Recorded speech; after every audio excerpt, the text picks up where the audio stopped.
Good evening, everyone. I'm Riley King, and welcome to the Riley King Newscast, right here on the Riley King Network. Let's begin. First up, service held at Pelham Church for the first time since shooting during wedding.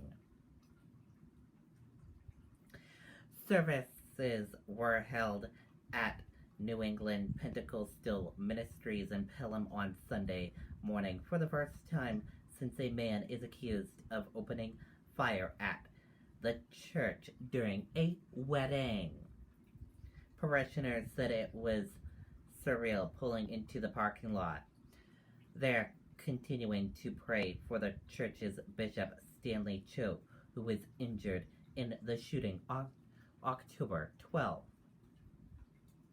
Both Cho and the bride, Claire McMullen, were shot, and the groom, Mark Castiglione, was struck in the head with a gun, officials have said.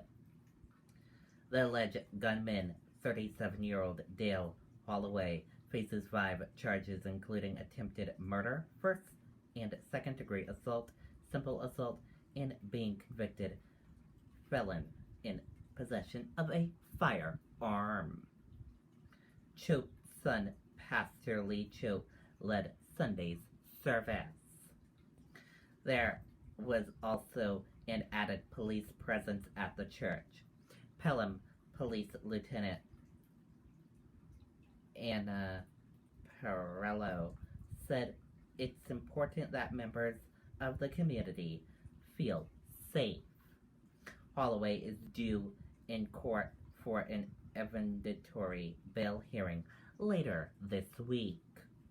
Officials are investigating whether the church shooting is linked to a fatal shooting earlier this month in Londonderry. New video shows Felicity Huffman behind bars. Let's take a look at that video from ABC News.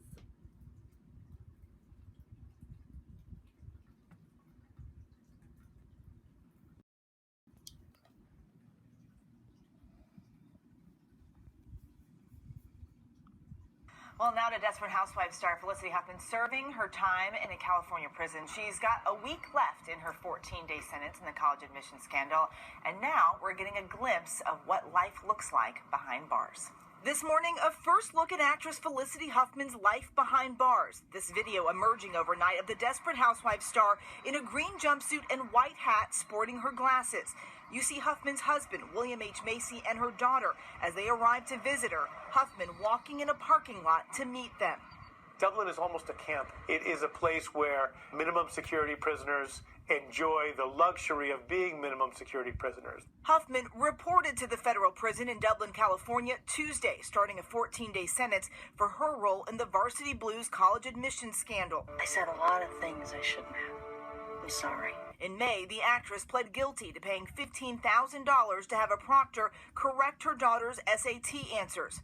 Huffman is one of 51 people embroiled in the scandal, which includes 34 parents, 9 coaches, 1 athletic director, and 7 defendants who worked in both official and unofficial capacities for the college counseling firm at the center of the scandal. 19 of the parents facing charges are still maintaining their innocence. Actress Lori Loughlin and her husband are still awaiting trial for their involvement in the scandal. The couple stands accused of paying $500,000 to get their 2 daughters into USC, pleading not guilty to conspiracy charges. They could face up to 40 years behind bars.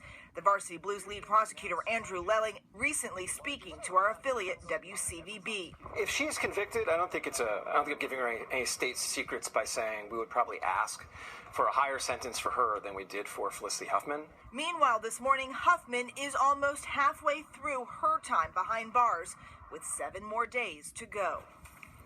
And if you're wondering what she's doing to pass the time, the inmates are allowed to work on pre-approved hobby crafts like crochet, origami, or scrapbooking, and then the prison menu, bran flakes, breaded fish sandwiches, and Salisbury steak for dinner. And is it? You say Lori Loughlin could get up to 40 years? That's the max sentence for what they're charging her with. So, it'll be curious to see how it all plays out, but that's the max sentence. And other defendants are getting months in prison. So, and the prosecutor even said that he would probably recommend more time for Loughlin. All right. Hi, everyone. Okay, and there you go on that video and that report. And that is it for this evening edition of the Riley King Newscast right here on the Riley King Network. I hope you all have a great rest of your evening, and I'll see you back here tomorrow for another newscast. And I'll have a news report coming up in a little bit. Good night and bye, everyone.